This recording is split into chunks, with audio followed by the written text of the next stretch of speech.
ತಡರಾತ್ರಿ ಕಿಡಿಗೇಡಿಗಳು ಮನೆ ಮುಂದೆ ನಿಲ್ಲಿಸಿದ 4 ಬೈಕ್ ಒಂದು ಕಾರ್ಗೆ ಬೆಂಕಿ ಇಟ್ಟ ಘಟನೆ ಗುಂಡ್ಲುಪೇಟೆಯಲ್ಲಿ ನಡೆದಿದೆ. ಚಾಮರಾಜನಗರ ಜಿಲ್ಲೆ ಗುಂಡ್ಲುಪೇಟೆಯ ಮಡಹಳ್ಳಿ ಗ್ರಾಮದ ಸಿದ್ದರಾಜು ಅನ್ನೋರಿಗೆ ಸೇರಿದ ಕಾರು ಹಾಗೂ ಬೈಕ್ ಬೆಂಕಿಗೆ ಆಹುತಿಯಾಗಿವೆ. ಗುಂಡ್ಲುಪೇಟೆ ಪೊಲೀಸ್ ಠಾಣೆಯಲ್ಲಿ ಈ ಬಗ್ಗೆ ಪ್ರಕರಣ ದಾಖಲಾಗಿದೆ. ಪೊಲೀಸ್ ಠಾಣೆಯ ಸಮೀಪವೇ ಖದೀಮರು ಕೈಚಳಕ ತೋರಿಸಿರುವ ಘಟನೆ ಮಧುಗಿರಿಯಲ್ಲಿ ನಡೆದಿದೆ. ತುಮಕೂರು ಜಿಲ್ಲೆ ಮಧುಗಿರಿಯ ಪೊಲೀಸ್ ಠಾಣೆಯ ಸಮೀಪವೇ ಕಳ್ಳರು 2 ಮನೆಗಳಿಗೆ ಕನ್ನ ಹಾಕಿದ್ದಾರೆ. ಮಧುಗಿರಿ ಪೊಲೀಸ್ ಠಾಣೆಯ ಸಮೀಪ ಇರುವ ಗಫೂರ್ ಸಾಬ್ ಹಾಗೂ ಕರೀಂ ಸಾಬ್ ಅನ್ನೋರ ಮನೆಗಳಿಗೆ ಖದೀಮರು ಕನ್ನ ಹಾಕಿದ್ದಾರೆ. ಮನೆಯಲ್ಲಿ ಯಾರೂ ಇಲ್ಲದೆ ಇರೋದನ್ನು ಗಮನಿಸಿರುವ ಕಳ್ಳರು ಮನೆಯಲ್ಲಿದ್ದ ಚಿನ್ನಾಭರಣವನ್ನು ದೋಚಿ ಪರಾರಿಯಾಗಿದ್ದಾರೆ. ಗಫೂರ್ ಸಾಬ್ ಮನೆಯಲ್ಲಿ 30,000 ನಗದು, 7 ಗ್ರಾಂ ಚಿನ್ನದ ಉಂಗುರ ಕದ್ದಿದ್ದು, ಕರೀಂ ಸಾಬ್ ಮನೆಯಲ್ಲಿ 52,000 ನಗದು ಹಾಗೂ 5 ಲಕ್ಷ ಮೌಲ್ಯದ ಚಿನ್ನಾಭರಣಗಳನ್ನು ದೋಚಿ ಪರಾರಿಯಾಗಿದ್ದಾರೆ. ಮಧುಗಿರಿ ಪೊಲೀಸ್ ಠಾಣೆಯಲ್ಲಿ ಪ್ರಕರಣ ದಾಖಲಾಗಿದೆ. ಬೀದರ್ ನಗರದ ಮಡಿವಾಳ ಸರ್ಕಲ್ ಬಳಿಯ ಪ್ರಮುಖ ರಸ್ತೆಯಲ್ಲಿರುವ ಜಿಕೆ ಶಾಪಿಂಗ್ ಮಾಲ್ನಲ್ಲಿ ಅಗ್ನಿ ಅವಘಡ ಸಂಭವಿಸಿದೆ. ದಟ್ಟ ಹೊಗೆ ಆವರಿಸಿದ್ರಿಂದ ಕೆಲ ಕಾಲ ಸ್ಥಳದಲ್ಲಿ ಆತಂಕದ ವಾತಾವರಣ ನಿರ್ಮಾಣ ಆಗಿತ್ತು. ಜಿಕೆ ಟವರ್ನ ಲಾಸ್ಟ್ ಫ್ಲೋರ್ನಲ್ಲಿರುವ ಈಸಿಬೈ ವೆಂಕಟೇಶ್ವರ ಶಾಪಿಂಗ್ ಸೆಂಟರ್ನಲ್ಲಿ ಬೆಂಕಿ ಕಾಣಿಸಿಕೊಂಡಿತ್ತು. ಇನ್ನು ಘಟನೆಯಲ್ಲಿ ಯಾವುದೇ ಪ್ರಾಣಹಾನಿಯಾಗಿಲ್ಲ. ಸ್ಥಳಕ್ಕೆ ಆಗಮಿಸಿದ ಅಗ್ನಿಶಾಮಕ ಸಿಬ್ಬಂದಿ ಬೆಂಕಿ ನಂದಿಸಲು ಹರಸಾಹಸಪಟ್ಟರು.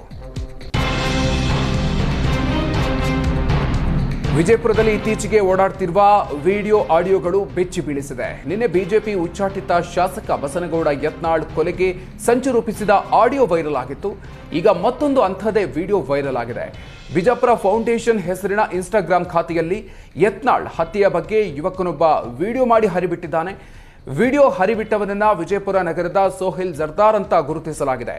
ನಮ್ಮ ಪ್ರವಾದಿಯನ್ನ ಟೀಕಿಸಿದ್ದನ್ನು ನಾವು ಸಹಿಸಿಕೊಳ್ಬಾರ್ದು. ಎಲ್ಲ ಮುಸ್ಲಿಮರು ಒಗ್ಗಟ್ಟಾಗಬೇಕು, ಧರ್ಮಕ್ಕಾಗಿ ಎಲ್ಲರೂ ಒಂದಾಗಬೇಕು. ನಮ್ಮ ಹೋರಾಟ ಯತ್ನಾಳ್ ಎನ್ನುವ ಹುಳದ ವಿರುದ್ಧ, ಅಲ್ಲಾಹುನಿಗಾಗಿ ನಮ್ಮ ಪ್ರಾಣ ಬಲಿಗಾಗಿ ಸಿದ್ಧವಿದೆ ಅಂತ ವಿಡಿಯೋ ಹರಿಬಿಟ್ಟಿದ್ದಾನೆ.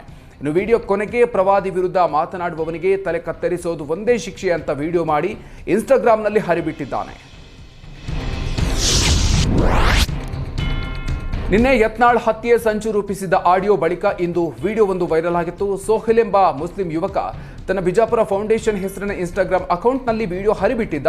ಈ ಬಗ್ಗೆ ಸುವರ್ಣ ನ್ಯೂಸ್ನಲ್ಲಿ ವರದಿ ಪ್ರಸಾರ ಆಗ್ತಾ ಇದ್ದಂತೆ ಇನ್ಸ್ಟಾಗ್ರಾಂ ಖಾತೆಯನ್ನೇ ಡಿಲೀಟ್ ಮಾಡಲಾಗಿದೆ. ಧರ್ಮಕ್ಕಾಗಿ ಎಲ್ಲರೂ ಒಂದಾಗಬೇಕು ಅಂತ ಪ್ರಚೋದನೆ ನೀಡಿದ್ದ ಸೋಹಿಲ್ ಪ್ರವಾದಿಗಳ ವಿರುದ್ಧ ಮಾತನಾಡಿದವರ ತಲೆ ಕಡಿಬೇಕು ಅಂತ ಕರೆ ಕೊಟ್ಟಿದ್ದ. ಈಗ ವಿಡಿಯೋ ಹಾಗೂ ಇನ್ಸ್ಟಾಗ್ರಾಂ ಖಾತೆ ಡಿಲೀಟ್ ಮಾಡಿ ತಲೆ ಮರೆಸಿಕೊಂಡಿದ್ದಾನೆ.